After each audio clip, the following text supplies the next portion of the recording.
Saudara-saudara terkasih, selamat pagi. Salam jumpa lagi dalam Sabda Siap Saji 9 Desember 2020. Marilah kita berdoa dalam nama Bapa dan Putra dan Roh Kudus. Amin.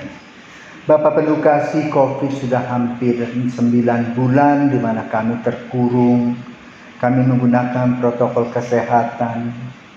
Keuangan kami semakin menipis. Pekerjaan kami juga mengalami kesulitan. Semua orang berada dalam kesulitan.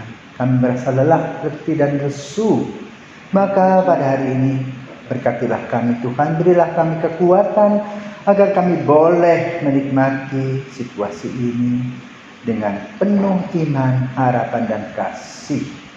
Demi Kristus Putra-Mu dan pengantara kami kini dan sepanjang masa. Amin. Tuhan bersamamu dan bersama rohmu. Inilah Injil Yesus Kristus menurut Matius. Dimuliakanlah Tuhan. Sekali peristiwa bersabdalah Yesus, "Datanglah kepadaku, kalian semua yang letih lesu dan berbeban berat. Aku akan memberi kelegaan kepadamu. Pikulah kuk yang kupasang dan belajarlah padaku, karena aku lemah lembut dan rendah hati, maka hatimu akan mendapat ketenangan, sebab enaklah kuk yang kupasang dan ringanlah bebanku." Demikianlah Injil Tuhan, terpujilah Kristus. Saudara terkasih, Injil Matius bab 11 ayat 28 sampai 30 ini menguraikan tentang situasi kita khususnya pada masa COVID-19. Tak pernah dipikirkan, tak pernah disangka bahwa situasi kita akan seperti ini.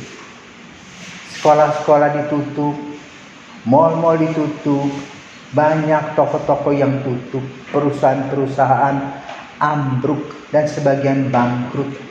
Pariwisata tidak ada lagi. Terasa benar di Pulau Bali ini tidak ada pekerjaan. Semua kembali ke pertanian, tanam ini, tanam itu. Kadang-kadang dalam situasi seperti ini ada asa yang hampir putus. Ada kemarahan, kejengkelan, kekesalan yang mewarnai langkah-langkah kami. Amarah menjadi bagian dari kehidupan kami sehari-hari. Karena kegiatan-kegiatan kami seolah terputus. Kami disandra dan kami kehilangan. Maka Bapa, pada hari ini kami berdoa agar kami dikuatkan. Dan saudara-saudaraku terkasih, Tuhan punya rencana yang lebih indah. Kalau kita alami sekarang, bumi semakin segar, udara kurang polusi. Namun di lain sisi, kita sebagai manusia kembali merefleksi diri. Selama ini kita sibuk dengan diri kita sendiri mengumpulkan apa yang ingin kita kumpulkan berupa uang dan kekuasaan. Dan kita kembali sekarang melihat ke kedalaman diri. Tuhan punya rencana apa dalam langkah-langkah kita. Maka kita sendiri harus sadar diri. Tahu protokol kesehatan. Kalau mau menjaga diri, pakai masker, tinggal di rumah, cuci tangan. Belajar untuk tepekur melihat. Dan sanalah dunia kita saat ini. Yesus berkata kepada kita pada hari ini, "Ayo datang kalian yang lemah lesu, letih." Sama seperti orang yang sakit, yang harus diinfus. Tuhan kini memberikan kepada kita infus rohani. Agar kita betul melihat rencana Tuhan dengan kacamata yang lebih jernih. Tuhan pasti punya rencana yang lebih indah. Di mana kita secara rohani dikuatkan. Diberikan waktu untuk meditasi, untuk membaca kitab suci, untuk merenungkan bersama-sama arti kehidupan ini, berdoa bersama. Menggali kehidupan rohani memerlukan sebuah waktu. Karena itu waktu inilah yang disebut waktu emas. untuk semakin mengenal Tuhan dan rencana-rencananya.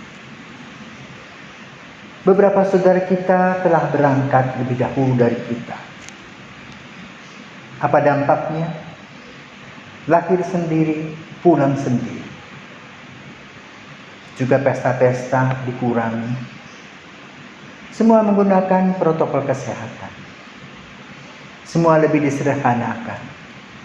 Masa berfoya-foya, masa berpesta sudah lewat. Maka sekarang kita diajak untuk lebih mementingkan hal-hal yang penting dan perlu. Yang kurang penting sebagai embel-embel ditinggalkan. Maka kita juga diajarkan bagaimana memelihara kesehatan kita masing-masing.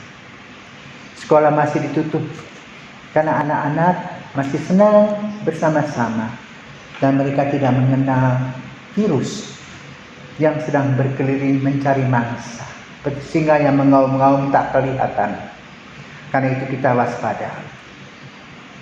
Mari kita berwaspada diri, jaga pikiran kita, jaga kesehatan kita. Sehingga dengan demikian kita masih bisa berdiri. Tuhan tetap memberikan kita udara yang segar. Kita bisa bernafas. Kita masih bisa makan sepiring. Tidak berkelebihan, tetapi makan yang kita makan adalah makanan yang sehat. Maka dalam situasi seperti ini, mari kita tetap bersyukur kepada Tuhan karena kasih karunia-Nya. Tuhan masih memberikan kepada kita kesempatan untuk hidup, nikmatilah. Dan datanglah kepada Tuhan dalam doa-doa yang kita darahkan setiap hari. Mungkin kita merasa lelah, tetapi doa adalah sebuah senjata yang ampuh untuk mendapatkan kekuatan ketika kita lemah lesu. Semoga kita diberkati. Mari kita berdoa. Tuhan Yesus Kristus, kami hanya percaya kepada-Mu di ujung tahun 2020 ini.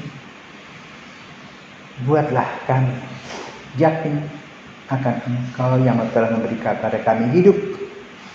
Dan biarlah kami belajar dari hari ke hari untuk mengerti dan memahami kehendak-Mu. Sehingga dengan demikian kami merasa nyaman dan aman senantiasa bersama-Mu. Biarlah kami percaya, tekun dan setia. Demi Kristus Putra-Mu dan pengantara kami, kini dan sepanjang masa. Amin.